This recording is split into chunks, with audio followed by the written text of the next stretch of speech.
Hello, everybody, and welcome to episode 4 of the Team Venom Wrestling Podcast. I'm your host, Rory Bailey, joined by my very good friend, brother from another mother, part-time lover, Connor Franks. How's it going, man? It's good. Still upset that it's part-time lover, but you I know, know, we're dealt but with. that's a distance thing, and Yeah, yeah, I'm I sorry. don't know. We're dealt the cards we have to deal with. How are you? Indeed. Yeah, well, I was about to say I'm good, but I've been riddled with the 1-9 for the last week or whatever. So But at least you'd have that's the been fun. at least you'd have the six as well. That's the real killer. That's true. Yeah, yeah. So, but yeah. Today's subject is going to be the Hardy Boys because we both love Matt and Jeff Hardy. It's We one of do. those things where it's like when I was thinking of things to do as a wrestling subject. I know we've said on our first episode we want to try and stay away from constantly doing current events and stuff like that because it's a lot more difficult to keep track of and to keep people involved if they already know what we're going to talk about. Yeah. So I figured we'd use a little bit of current events in that. And spoiler alert for anyone who hasn't watched Bound for Glory yet. In that at TNA Bound for Glory 24, the Hardy Boys captured the TNA Tag Team Championship, which is pretty damn awesome for saying that they've held titles everywhere apart from AEW. Did they never hit? What were your thoughts? Did they never hold the AEW ones? No, no. AEW didn't know what they got. It was weird. It was really strange. Like they massively pushed Matt Hardy to the moon immediately, and then Jeff joined them, and then I think Jeff got injured for a while. But they Huh. were mainly wrestling on like Rampage and stuff. It's strange. AEW's just, I mean, AEW's just bizarre anyway. You would think that they would have put the tag titles on them fairly quickly, just so that they have the prestige of the Hardys holding the AEW tag titles, because at the moment the most prestigious thing that they had was sorry, my microphone pulled out. So the most prestigious team that they've had at the moment is FTR holding them. Huh. And yeah, the AEW tag titles are just kind of there. Weird. Weird. But I suppose based on the bits I've seen, because I'm very vocal that AEW isn't for me personally. Yeah. I don't really keep up to date with much. Based on what I've seen, though, it's a company with far too many titles. I know, and it's bizarre that they haven't put the tag titles on the Hardys. Yeah, from what I've seen, it's too many titles, not knowing what to do with them. If I know they've got like Rampage and Dynamite, don't they? Yeah. Although I If think Rampage has just been cancelled, which is well, I hilarious. was going to say that for that many titles, you need to like brand split basically. Yeah, because they've got the ROH brand, but they haven't got an ROH show, or they haven't, and it's not one that's wide. It's not mainstream. It's like a directed digital or something for ROH. Which yeah, also Chris Jericho is now the ROH champion because why not? Ah, okay, Canadian Hogan, fine. Yeah, yeah. Hardy Boys. So that yeah, so this episode's quickly turned into a fuck off AEW episode, which most of them do by by default. 4 episodes in, and we've done like 50% of AEW hating. Hardys. And Bound for Glory. I mean, Bound for Glory in general was really, really good. Did you watch the whole thing? Have you had a chance to watch it all, or Yeah, yeah. yeah? Any highlights for you? Uh, PCO Matt Cardona was fun. That was Yeah, very fun. I Um, appreciated the Ghostbusters costume. I did too. Uh, Joe Hendry not getting the title is questionable for fanfare perspective. I understand that it's going to be. I I understand it. Like I understand it's going to be Frankie Kazarian will beat Nick Nemeth by cashing in, and then you get Joe Hendry toppling the real heel rather than it being face v face, and then he yeah, gets the big hero moment, the super face moment. But I can't help but feel this is like the second time Joe Hendry's not walked away the winner when in the majority of fan perspective he should have. That yeah, is, is he still going to have the fanfare the third time around? Because the thing is, if Kazarian cashes in and becomes TNA champ, he's then got yeah, to have a decent-ish run. as a Yeah, heel, because otherwise him then toppling Kazarian just makes it look like, oh, well, you just beat the guy who only beat Nick because he had to cash in. unless they do it the other way and Henry wins and he gets immediately screwed and they give him the sympathy thing like WWE did with Daniel Bryan a few years back.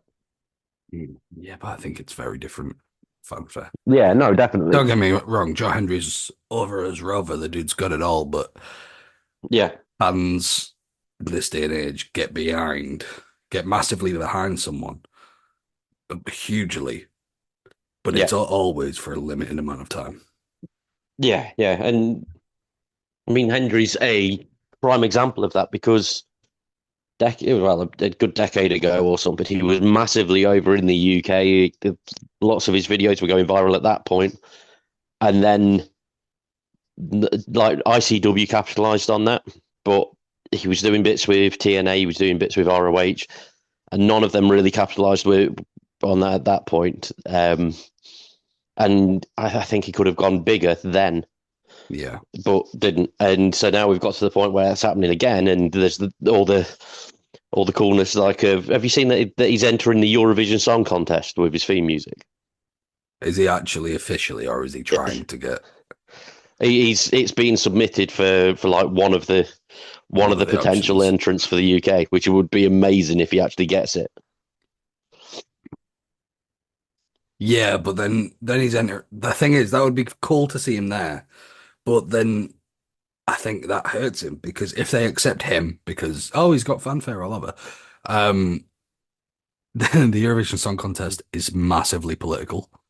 It's all Yeah, politically based. It's all popularity on your country, not who's representing. So yeah, he'll be representing the UK. Guess what?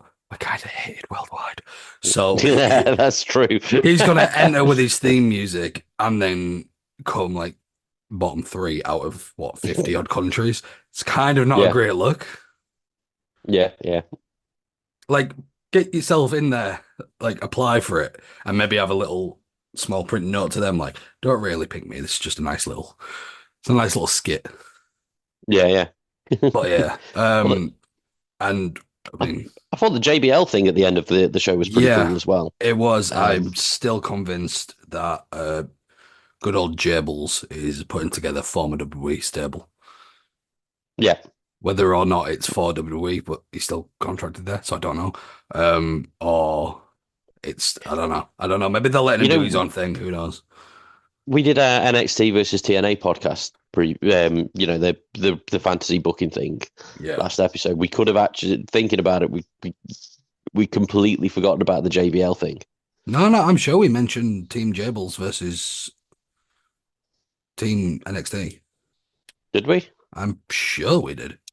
We might have done then. Yeah. Do you know what? I haven't listened back to it. I'll have to listen back to it and Yeah, find out. I'm sure we mentioned because it would be like Team JBL versus Team Shawn Michaels because then it harpens back to Which that. would be awesome. Yeah. Yeah, But yeah, actually, I think I don't know if we mentioned it on the podcast, but we've definitely talked we about definitely spoke about it. it. Yeah. But highlight of the night for me was Full Metal Mayhem triple threat tag Yep. match. The Hardys, once again, tag team champions of the world. Yeah. Title that arguably they never actually lost as well, which is quite amusing. Yeah, Do you know what I mean? They left WWE, they left TNA, and went to ROH in a few because their contract expired while they were still the Impact champions years ago, and they did. Can you remember they did a whole video where Matt Hardy threw the TNA titles the Impact Tag Team titles into the Lake of Reincarnation because of his broken compound, and yeah, they came up as Hardy Boyz custom tag title belts yeah. and stuff, Because and they they did went that, on like they went to ROH for a bit, and then they did the ROH ladder match, and then yeah. the night after was when they came out of Mania. Yes, because it was it was the expedition of the gold, wasn't it? That's what Yeah, expedition of the gold. Matt Hardy was called. Expedition. Yeah, and they went for all those different tag titles, which was awesome. And with that being said, the Hardys have got to have been one of the most versatile tag teams of all time, and they've done such a good job of staying the same but different. Do you know what I mean? Yeah, they managed to reinvent their gimmick without changing their characters. Yeah, Yeah, but it's like I was having this conversation with someone, and they was like, "Oh, but Jeff never used to be that he dress his face up and do all this stuff." And I was like, "What do you mean? been doing 2001, it for like 20 years. solo run, he was doing like the half face, Yeah, like yeah, from the top to like his nose area, and it's like, but no, I mean, there's always a good thing when the Hardys are tag champs because when the time's right, they're happy to drop it to a younger team to give them the push. yeah, They're very much, there's a lot of egos in professional wrestling, but I would argue that, okay, in 2024, the Hardys definitely don't have one. no, Um, I think it also shows a lot of faith in the Hardys to, carry on being the professionals that they are and be on the yeah, right track. They're both very optimistic about wrestling right now, which is great to see when they're 50 and around there. yeah. Um, but no, it's nothing but good things to see the Hardy Boys as tag champions, no matter what year it is or where they are. And it's the instant credibility to any title as well. Yeah, That's again, that's the thing that confuses me why AEW didn't have them win the titles there there's because it's as a worldwide promotion, there's two teams who give instant credibility to your tag yeah, division and your tag titles: the Hardys and the Dudleys. And yeah, TNA's tag title history is absolutely riddled with those teams, yeah, yeah. and that's I mean, that's like look at there's teams like the Beer Money, the Wolves, Motor City Machine Guns, Generation Me, who are now the Young Bucks. All those sorts of teams that have all like interacted with Team 3D or the Dudleys or the Hardys at some point over the course of over the course of the TNA runs and stuff, and don't it's you made them. dare forget about Ink Inc. Yes, that was the mini Hardys, wasn't it? By part of their Shannon Omega. Moore, yeah, Shannon Shannon Moore, Moore and what was and his? uh, I can't remember Shannon Moore's tag partner's name, but they were all part fuck. of the they were all part of the Omega wrestling thing that the Hardys started, Yeah, weren't they? when I was a kid for Christmas, I got a Hardy Boys triple DVD box set thing, and one was like the Yeah, best moments of the Hardys. One was Omega, and it was all yeah, that, and then one was their backyard wrestling stuff. nice. Oh, who was their So tech partner? I want to say Jesse somebody, Yeah, I kept but I thinking might be Jesse wrong. Goddard, but that's not the right person. That's what I was thinking, but I might. Yeah, I'm probably wrong. Because I've got like Jesse Goddard's name in my head, but Bam Neely's face. Yeah, Jesse Neal. Jesse Neal. There we go. Jesse Yeah, yeah, Neal. Yeah. very good. So yeah. Anyway, like we were saying, they've had instant credibility to any tag division that they're in. They boost up whatever promotion they're involved with if they're booked right, because obviously AEW didn't do a lot with them, which was a shame. Um, WWE did that thing of keeping them separate for a while, um, but every time they put them back together, they ended up as tag team champs, which makes sense. Um, I'm only talking about recent years for the Yeah, WWE yeah, thing, of course, yeah. but the last run of them even. But in that last run of the WWE, Jeff Hardy won the US title multiple times. Matt Hardy and Jeff Hardy won the tag titles together, I think, two or three times during that time. Matt and We Bray also were got tag champs. I was going to say, yeah, we got the Deleters of Worlds where it was Matt and Bray with the Raw tag titles and the the final deletion type thing that they did with Bray Wyatt, which was very, very good. Matt also Um, won the Andre the Giant Battle Royal. that's true. Yeah, he did that as well. To be Jeff fair, Hardy got a screwdriver in his ear. he did. Jeff Hardy briefly turned into Willow for one like minute on an episode of SmackDown again in a bar fight with Sheamus, Yeah. which I'm sure everyone forgets about, including Jeff Hardy. But yeah, it was great. The Hardys are just they're just a great team. Now, I know you've been a wrestling fan for years, and you know I've been a wrestling fan for years and stuff as well. What was your introduction to the Hardy Boys to begin with? My introduction to the Hardy Boys was the Brood, the new Brood. Nice. Well, actually, no, it would have been watching uh VHSs with my granddad. Yeah, Of like Matt Hardy or Jeff Hardy, one of them getting thrown around by Razor, yeah, like those things. But the actual knowing who they are as established characters, because I yeah, was like glued to wrestling from a toddler, basically, was like the new Brood. yeah. Yeah, fair enough. What about you? So my introduction was as a result of a VHS with from a grandparent, so synchronicity and all that. Um, yeah, I remember in the mid to late 90s. I think I've discussed this before when we've been on about like what got us into wrestling. In the 90s, I had a couple of wrestling VHSs. It was Royal Rumble 93 was the first one. Then I got Survivor Series 96. I'd seen bits and bobs and seen some stuff on TV and followed what I could. But in the UK, the distribution wasn't what it was at that point. Um, and then because I was into wrestling, my great grandparents bought me the Three Faces of Foley VHS, which goes up to around 98 sort of time. And the whole video, the VHS is Mick Foley talking about his career, going over Dude Love, Cactus Jack, and Mankind, and the infamous Hell in a Cell. But the people he's talking to for that, it's the Hardys all the way through that video. So I had no idea who they were, other than Mick Foley thinks these guys are great because he's got them talking to him on this show. And then I think the first pay per view that I watched live after that point was the No Mercy 99, which was Edge and Christian versus the Hardys. And at Yeah. that point, it was I hadn't watched wrestling regularly or anything like that. It was literally I went to watch that because it was on. It just so happened to be that I was up at that time and we got Sky and live wrestling and stuff. So I put it on briefly, and then I saw that they were going to do Edge and Christian versus the Hardys in a ladder match. And obviously, I'd seen Shawn versus Razor in a ladder match. I thought that was great. And I'd seen the Hardys as part of the Mick Foley video. So I purposely was like, right, I'm going to watch this. And then from that point on, I was a massive fan of them and of Edge and Christian because that match was just great. Yeah.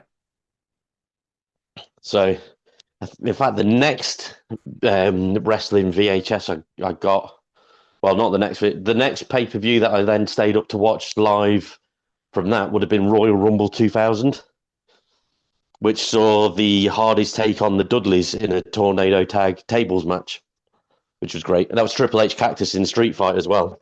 So it was literally, as a fan of Mick Foley from that one tape, Royal Rumble 2000 was just it for me. You know what I mean? It was like, yeah, here's these people you like. One of my favorite wrestling t-shirts I lounge around in is the Royal Rumble 2000 Triple H Mankind like poster.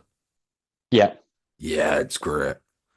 it's such a good show. And yeah, so my introduction to the Hardys was then the Foley thing, and then the pay-per-views that I watched by default at the time. And it was awesome. Always enjoyed There's them. And there's a lot of amazing like underdog moments and crowd going crazy. When someone gets on top, Daniel Bryan, for example, yeah, with that movement. When Dolph Ziggler cashed in, Nick Nemeth, no, when he actually cashed in his Money in the Bank, yeah, the crowd went nuts for that. But I don't think, for me, I've felt as like, holy shit, this has happened since Jeff Hardy captured the WWE title first time. yeah, yes. Because there was that point where he was feuding with Randy Orton, and it looked like like they were just changing their minds and they weren't going to push him. And then Yeah. I think that was down to like sort of some outside off TV shenanigans. Basically, they cost him that at the time because I think it was rumored that he was going to win the Money in the Bank, and instead CM Punk won it. Yeah. Although Jeff Hardy's feud with CM Punk was fucking awesome as well. That's a little highlight for anyone that's a fan of the Hardys and wants to see any of the cool solo stuff. Edge versus Matt Hardy and Jeff Hardy versus CM Punk, probably two of the best feuds of the last 2 decades in the WWE. Which I think's underrated. Matt Hardy's heel run in like 2011-ish. in TNA. No, in WWE. What are you? Which heel run are we talking about? Uh, it led to the Hardy v Hardy at 25. Oh, of course. Yeah, yeah. Was that I'd 2000? forgotten all Oh, sorry, about that when he had the keys on his yeah, tights. 2009. Yeah, Sorry, not 11. yeah, yeah. That Yeah, was cool because that was the immediate fallout because that was Matt Hardy costing Jeff Hardy the title, yeah, with the chair. and then Matt versus Jeff at Mania, and then them ultimately reuniting during the CM Punk Jeff Hardy feud. Yeah, So yeah, it was great. But I think it's a testament to how great both guys are when you consider that Matt Hardy's a two-time TNA World Champion. Jeff Hardy is a multiple-time TNA champion. I couldn't count the amount that he's won in TNA without having it in front of me. yeah, I know he's a two-time World Heavyweight Champion in WWE and a former WWE Champion. And I think he got the Intercontinental title 6 times. I know Matt had the ECW title in WWE and the US title as his main single runs, as well as a ridiculously good cruiserweight champion run. that cruiserweight run was amazing. Doing the Yeah, yeah, V1 stuff with the Matt facts. yeah, yeah. Oh, yeah, and do you remember the wonderful reunion that they had? I think in 2008 when Jeff Hardy came back to the company, won the Intercontinental Championship, and was feuding with Johnny Nitro. So Yeah, then they went the route of going right. So Johnny Nitro's was being pushed as a single star, but they still did M versus the Hardys. And then we got that thing at December to Dismember, the only ECW pay per view where they had the ladder match where Joey Mercury's face smashed open. Do you remember? yeah. Oh, I remember. Yeah, Oh, that was great. Not great that happened. It was a great match in general, and the testament to how good they were was that happened, and you wouldn't know that it happened if you were watching it. Do you know what I mean? You're like, fuck, yeah. that's it, its face. But the match continues, and as if nothing major had happened. And then afterwards, Joey Mercury's got that fucking that nose plate on for weeks. Do you know when I see that nose plate now on any wrestler or footballer because Always think footballers Cody. wearing it? No, no, no. No, The black one where it's like the strip across the eyebrows, down the yeah. nose, strip under the eyes. I think of that awful like Monday Night Football rip-off advert where Trish Stratus had it on, and she's with Oh yeah, Shelton Benjamin. yeah, Yeah, and yeah. the devil comes in. Are you ready for some wrestling? The devil. Also, Jeff Hardy. Let's not forget the defunct titles that he's won. WCW Yeah, tag title, which was the Invasion yeah, angle. Light heavyweight, European, yeah, hardcore. yeah, yeah. And I think he was one of the last to win those as well. I think the European he lost to Rob Van Dam in a unification match with Unification, that and yeah. the IC. I Yeah. think Tommy Dreamer had won the hardcore title by that point and lost that to Rob Van Dam as well in the unification thing. But I remember one of the biggest highlights of the invasion angle in general was the Jeff Hardy Rob Van Dam hardcore championship feud. Oh, yeah. You remember that fucking awesome ladder match the pair of them had at SummerSlam, I want to say? Yeah. Or it might have even been the Invasion pay per view, but I remember the two of them having a ladder match for the Hardcore Championship in 2001, and it was great. Do you know what I love to this day? And it's not like if you're a wrestling purist, you'll have hated this, but for enjoying it as entertainment, Matt Hardy and MVP's feud I was one was going to of go with the that, so I was going to get her add to that too. what that is one of the most fun rivalries With the ever. basketball and the boxing match with But Evander yeah, Holyfield and everything. literally, Yeah, yeah. yeah, You know what? The first interview that I did for Team Venom Media was the MVP, was an MVP interview, and that was 40 and 8 years ago, like 10, 12 years, something like that. And I spoke to him about the Evander Holyfield thing and this feud with Matt Hardy then because as a fan that was pure sports entertainment. That's yeah, exactly what you want from that sort of thing, and it was great. I loved the fact that it was more of a yeah, they don't like each other, but rather than just beating the crap out of each other each week, they've gotten really competitive with one another, and they're doing this. Oh, and now they're tag team champions, Yeah, and that was great. It was great for the time. And sometimes there's a lot of times when that trope of tag partners that don't get along win the titles. There's a lot of times that happens, and it just doesn't work. doesn't work. Yeah, But there are times when it does work, because when it does, and when it works well. And I think Sheamus and Cesaro was one good example of that. Um, Austin and Triple H, The Rock and Foley, and Matt Hardy and MVP. yeah. To be fair, we could do a full episode on the best enemies Thrown together become. tag teams. Yeah, enemies become Yeah. tag teams and stuff. I mean, like in modern times, obviously we've got Cody and Roman had that really good match at Bad Blood.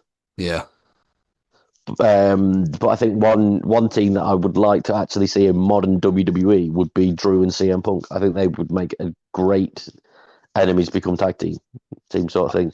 I want to see Cody, Cody versus Drew rivalry, and then Drew gets in Cody's head, turns Cody heel. Cody dyes his hair black, and Yeah, then we get those two, because those two were tag champs, believe it or not, randomly at some yeah. point. Yeah, what was it, the chosen ones, Yeah, or was it the dashing ones? some bollocks. It Something was along those it lines. was a really weird time in wrestling. Imagine a current day Cody and current day Drew. Yeah.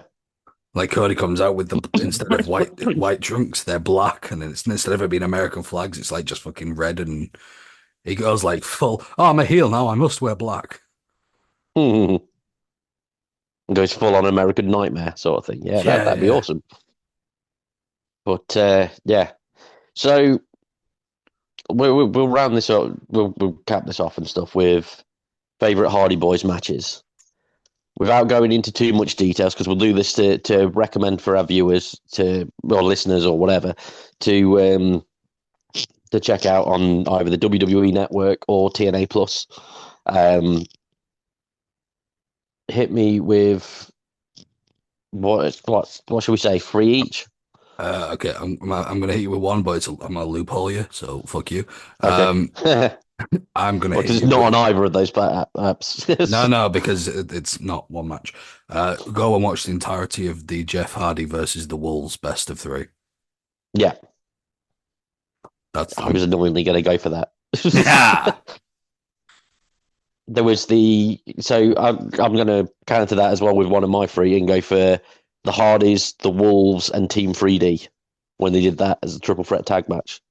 That was phenomenal. And again, one of the early Team Venom wrestling interviews, which was with the first time we interviewed Eddie Edwards, because we've interviewed him a bunch of times over the years. The very first time we were talking about that match as well. So All we've got right. to cheap plug two interviews on this. Interestingly, my next one has two of those teams: Jeff and Matt Hardy versus the Dudley Boys, Survivor Series 2001.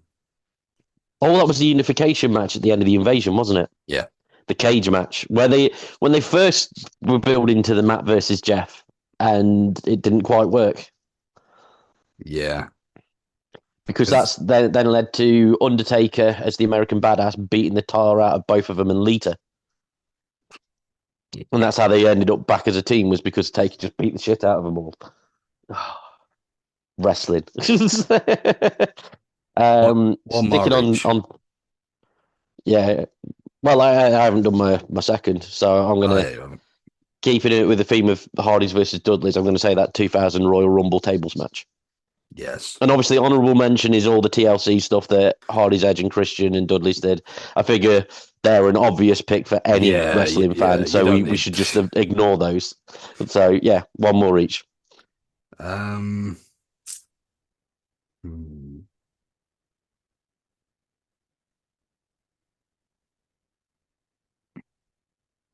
All right. Unforgiven 2000 cage match: Edge and Christian versus the Hardys. Nice. Okay. I can absolutely see that, yeah. For the sheer insanity of it, I'm going to say Final deletion. no, the Great War. The Hardys versus Decay. Do you remember that? I do remember that. That was just mental. I like that you were thinking that along those lines though. When it's like, yeah, final deletion. No, we're going for when they're teams. So yeah, the Great War against Decay, which was Abyss and Crazy Steve with Rosemary. Um, yeah, great times. That whole Broken Matt Hardy thing. We could do a whole thing about Broken Matt Hardy at some point if we really wanted to, because that in of itself was awesome I think and terrible, but awesome. we need to put in the future episode planner of a one last run Hardy Boys Oh, absolutely. Yeah, yeah. So, for the sad day when they decide it's over, because that will be heartbreaking. yeah, yeah. And they're one of those teams where, like Christian, when we were doing the Christian one, you could absolutely see them hanging up the tights in either WWE or TNA because of the impact that they've had on both places Impact. and vice versa. Yeah.